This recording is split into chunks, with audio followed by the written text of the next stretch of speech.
खांडवा गांव में 7 बजने को थे और हर शाम की तरह आज भी चारों ओर घंटे की आवाज गूंज रही थी। 7 बजने वाले हैं, अपने अपने घरों की तरफ बढ़ते रहें। 7 बजने वाले हैं, अपने अपने घरों की तरफ बढ़ते रहें। हेलो जी राणा साहब। बोला 7 बजने वाले हैं, सब लोग घर गए या नहीं? जी राणा साहब, लगभग सब चले ही गए। लगभग? तू जानता है ना 7 बजे के बाद क्या होता है? फौरन घर भेज सबको। जी आप चिंता मत कीजिए, 7 बजने से पहले मैं सभी को घर भेज दूंगा। ठीक है, तू भी जल्द घर चले जा। जी राणा साहब, कल मिलते हैं। देव। हाँ पापा। 7 बजने वाले हैं, जाओ जाके सारे खिड़की दरवाजे बंद कर दो। हाँ पापा। 7 बजने वाला है, अपने अपने घरों की तरफ बढ़ते रहो। हे चढ़ो रे सब, दुकान बंद हो गई अब। अरे काकी चाय तो पिला दे। रे बावड़े, घंटी की आवाज ना सुनी के तेने?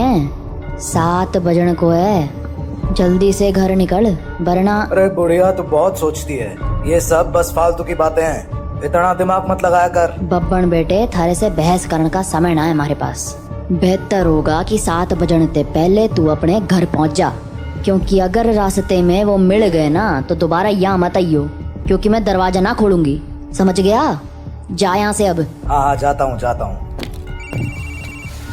हाँ बोलो राणा सा। काकी सब लोग घर चले गए ना? हाँ सब चले गए। ठीक है, आप भी याद से खिड़की दरवाजे बंद कर लेना। रोज फोन करके यही बोले है तू।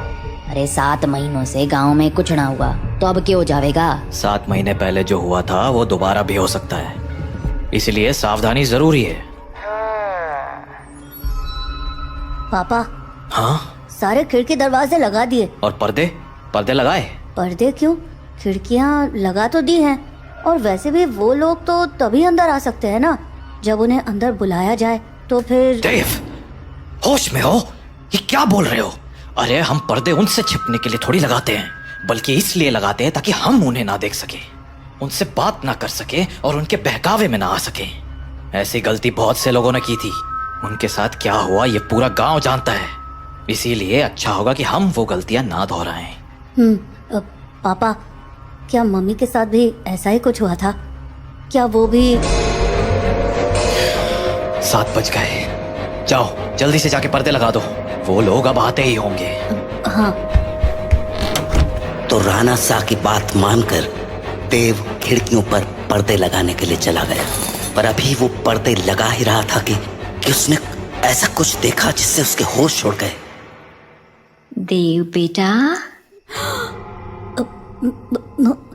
मम्मी, आप? हाँ बेटा, मैं ही हूँ। पर आप यहाँ कैसे? तुमसे मिलने आई हूँ बेटा। हाँ, पर आप तो मर गए थे ना? नहीं तो, देखो मुझे, मैं तो जिंदा हूँ। लेकिन पापा ने तो बोला आप मर चुके हो। फिर? तुम्हारे पापा झूठ बोल रहे हैं बेटा। मतलब आप मरे नहीं हो? नहीं, मैं तो बस रास्ता भटक गई थी, आज बहुत मुश्किल से तुम्हारे पास आ पाई हूँ, बस तुमसे मिलने। हाँ? सच्ची? हाँ बेटा, हाँ। अब चलो मुझे अंदर आने दो, 7 बज गए हैं, वो लोग आते ही होंगे। हाँ, मैं पापा को बोलता हूँ। नहीं, पापा को क्यों बुला रहे हो? वो मुझे देख तो पाएंगे नहीं, और जब तक मैं उन्हें समझाऊंगी तब तक तो बहुत देर हो जाएगी, इसलिए तुम ही जल्दी से दरवाजा खोल दो, जाओ। पर पापा ने 7 बजे के बाद दरवाजा खोलने से मना किया है। बेटा, मेरे पास ज्यादा वक्त नहीं है, मैं ज्यादा देर तक बाहर नहीं रह सकती। तुमने दरवाजा नहीं खोला तो? नहीं, मैं खोलता हूँ। थैंक यू बेटा। तो देव अपने घर के दरवाजे पर पहुंचा और दरवाजा खोल दिया, पर जब सामने कोई नहीं देखा तो उसने अपनी मम्मी को आवाजें लगानी शुरू की। मम्मी। अरे मम्मी कहाँ गई? मम्मी कहाँ हो? जल्दी आओ ना। देव! पापा, तुमने दरवाजा क्यों खोला है? देव बेटा। मम्मी। देव मम्मी को अपनी ओर आते देख ही रहा था कि तभी राणा सा ने एकदम से लाइट्स बंद कर दी और लाइट के अचानक बंद होते ही देव पीछे पलटा तो उसके सामने अंधेरे में राणा सा खड़े थे, जो देव को चुप रहने का इशारा कर रहे थे। देव बेटा, अरे कहाँ चले गए तुम? देखो मैं आ गई। मम्मी से नहीं मिलोगे? देव, देव। नंदिनी देव को आवाज लगा रही थी, पर वो वहां था ही नहीं, क्योंकि राणा सा ने उसे बगल वाले कमरे में छिपाकर दरवाजा बंद कर दिया था। पापा बाहर मम्मी थी और देव शांत हो जाओ, मैंने कहा था ना तुम्हारी मम्मी मर चुकी है। पर पापा उन्होंने बोला वो जिंदा है और देव बेटा, तुम अंदर हो ना? दरवाजा नहीं खोलोगे? तुम्हारी मम्मी आ गई। दरवाजा खोलो बेटा। पापा। श्श, कोई आवाज मत करो। लेकिन पापा, मुझे मम्मी से मिलना है। तुम्हें अगर सच में लगता है कि वो तुम्हारी मम्मी है तो उनसे कल सुबह मिल लेना, ठीक है? पर अभी के लिए शांत हो जाओ। राणा सा, ओ राणा सा, अरे मिलने दो ना मुझे देव से। कब तक झूठ बोलोगे उससे कि मैं मर चुकी हूँ? राणा सा, आप सुन रहे हो ना? पापा। बेटा बिल्कुल भी ध्यान मत दो और आंख बंद करके सो जाओ। पर पापा, मम्मी ये क्या बोल रही है? शांत रहो देव, कल सुबह मैं तुम्हें सब समझा दूंगा, पर अभी के लिए चुपचाप आंखें बंद करो और सो जाओ। तो देव अपने पापा के कंधे पर सर रखकर सो गया, और जब सुबह हुई तो राणा सा देव को आवाज लगाते हुए बोले, देव उठ जाओ, सुबह हो गई है। हाँ, सुबह हो गई तो मम्मी से मिल सकते हैं ना अब? आओ मेरे साथ, तुम्हें तुम्हारी मम्मी से मिलाता हूँ। लेकिन जैसे ही दोनों कमरे के बाहर आए वहां कोई नहीं था। हाँ? मम्मी कहाँ गई? मैंने कहा था ना कि वो तुम्हारी मम्मी नहीं थी। पापा, वो मम्मी जैसे ही बात कर रही थी। बेटा मैंने समझाया था ना तुम्हें, पर्दे लगाने के पीछे की सबसे बड़ी वजह यही है कि हम उन्हें देख ना पाए, उनकी बातों में ना आ पाए, जैसे कल तुम आ गए। पर वो बोल रही थी कि वो मरी नहीं है, जिंदा है। अगर वो मर गई है तो यहाँ कैसे आ गई? एक काम करो, मेरे साथ आओ। हाँ? कहाँ पापा? बस चलो मेरे साथ, तुम्हें कुछ दिखाना है। तो उसके बाद वो दोनों गांव के लगभग बाहर चले आए, और वहां पहुंचते ही देव बोला, पापा, हम लोग यहाँ क्यों चले आए? बताता हूँ, पर पहले आसपास देखकर ये बताओ कि यहाँ क्या दिख रहा है तुम्हें? यहाँ तो कुछ भी नहीं है। आसपास बहुत सारे पेड़ हैं, सामने गांव से बाहर जाने का रास्ता है, और पास में बब्बन भैया का घर है। तुम्हें कहीं पर कोई बस दिख रही है क्या? हाँ, वो उस तरफ एक पुरानी सी बस है। क्यों? बेटा ये वही जगह है जहाँ तुम्हारी मम्मी की मौत हुई थी।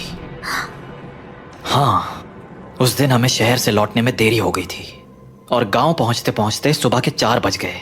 सूरज निकलने में थोड़ा वक्त था तो गांव के सभी घरों की खिड़की दरवाजे बंद ही थे, इसीलिए सुबह होने तक हमारे पास झाड़ियों में छिपे रहने के अलावा कोई चारा नहीं था। हम लोग एक झाड़ के पीछे छिपे ही थे कि मैंने तुम्हारी मम्मी की एक आवाज सुनी। नंदिनी, क्या हुआ? राणा सा, उन्होंने हमें देख लिया है, हमें कहीं और जाना पड़ेगा। हाँ, पर कहाँ? आसपास कोई घर है? घर तो है, पर मुझे नहीं लगता कि अभी कोई दरवाजा खुलेगा। तो अब क्या करें? वहाँ एक पुरानी सी बस है, हम उसमें जाकर छिप सकते हैं। हाँ ठीक है, चलो। तो हम दोनों फटाफट उस बस के पास पहुंच गए, पर फिर क्या हुआ? मैं तो बस के अंदर चला गया, पर तुम्हारी मम्मी मेरे पीछे नहीं आ पाई, क्योंकि वो बाहर खड़े होकर किसी से बात करने लगी। क्या हुआ बेटा, क्यों रो रहे हो? आंटी, मुझे बहुत डर लग रहा है। मैं बाहर छूट गई हूँ, मेरा घर बहुत दूर है। अरे बेटा रो मत, एक काम करो, मेरे पास आओ, हम लोग इस बस में छिप जाएंगे, फिर वो लोग हमें नहीं ढूंढ पाएंगे। सच में आंटी, कोई नहीं ढूंढ पाएगा? हाँ हाँ पक्का, कोई नहीं ढूंढ पाएगा, आ जाओ। थैंक यू आंटी, पर मैंने तो आपको ढूंढ लिया। हाँ?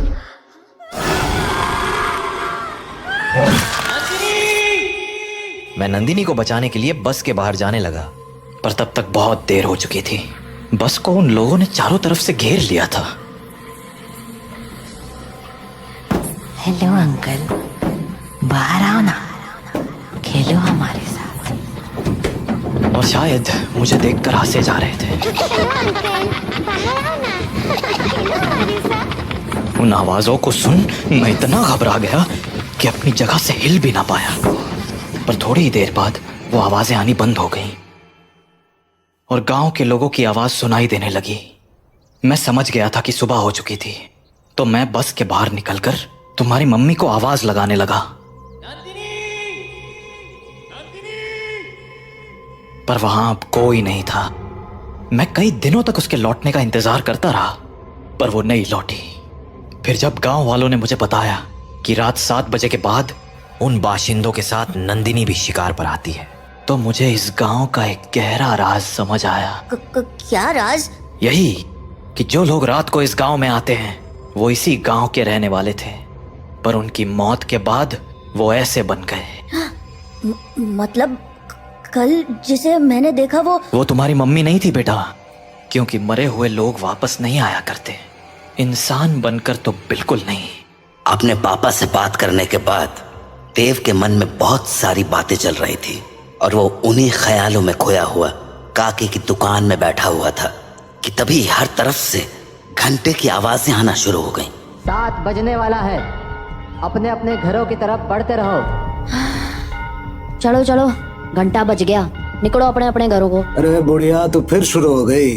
बोला था ना ये सब फालतू की बातें। अरे बावड़े, दिमाग फिर गया है क्या तारा?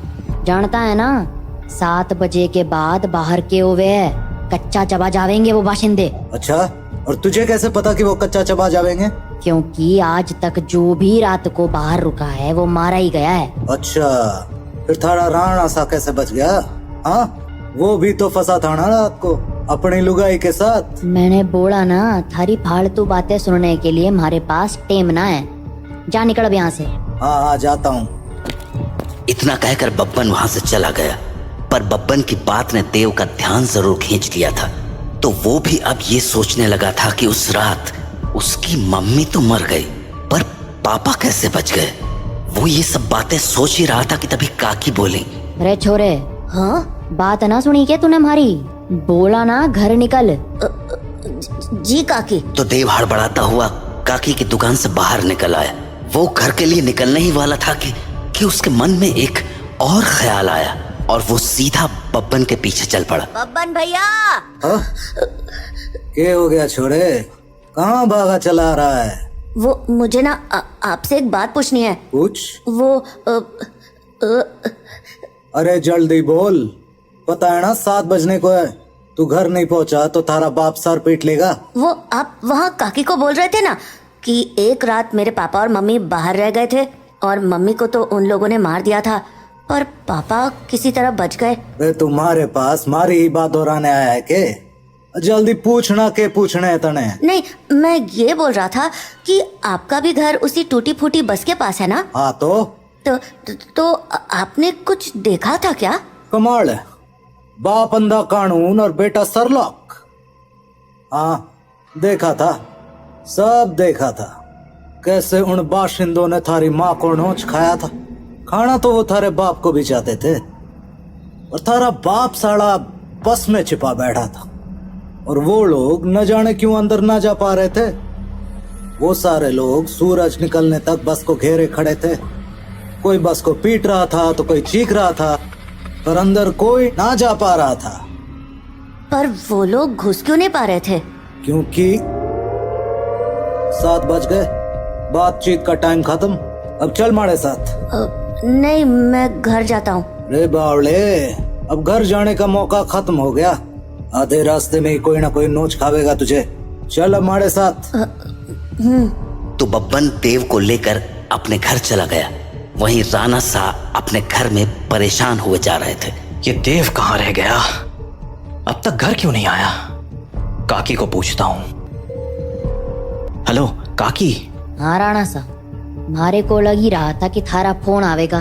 सब लोग जा चुके हैं और दरवाजे खिड़कियां भी लगा ली हैं मैंने, इसलिए चिंता मत। काकी देव है क्या वहाँ? हाँ देव, वो तो कब का निकल गया यहाँ से। देव घर नहीं लौटा है क्या?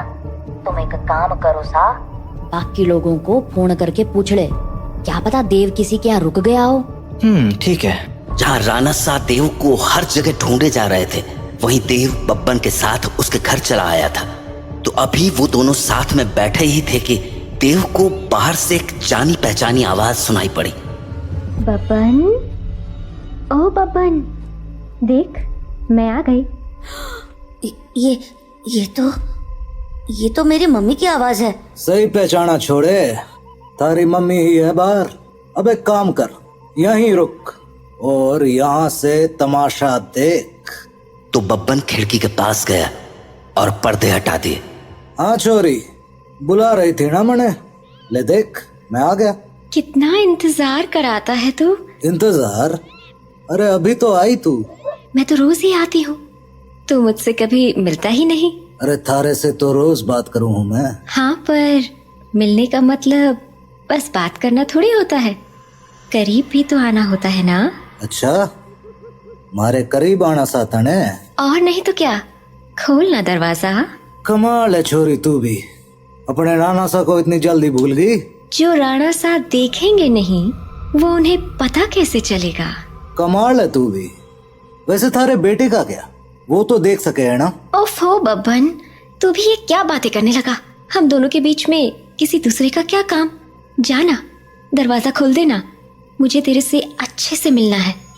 अच्छा चल ठीक है, खोल ही देता हूँ दरवाजा अब। तो बब्बन दरवाजा खोलने जा ही रहा था कि देव बोला, बब्बन भैया दरवाजा मत खोलना, वो मेरी मम्मी नहीं है। अरे यो बात तो मने भी पता है, यो थारी माँ तो अब बिल्कुल ना रही। अरे बब्बन भैया मैं सच कह रहा हूँ, वो इंसान नहीं है। वो इंसान है या नहीं, ये तुझे अभी पता चल जाएगा, तू बस देखता जा। तो इतना कहकर बब्बन ने दरवाजा खोल दिया और सामने खड़ी नंदिनी से बोला, हाँ छोरी, मिलना था ना तने मारे से, आजा अंदर आजा। बब्बन की बात सुनकर देव के तो होश ही उड़ गए, पर तभी कुछ अजीब हुआ। उसने देखा कि उसकी मम्मी दरवाजे पर तो खड़ी थी, पर दरवाजे से अंदर नहीं आ रही थी। क्या हो गया, रुक क्यों गई, आजा अंदर। नंदिनी कुछ देर तो वैसे ही खड़ी रही, पर फिर बोले,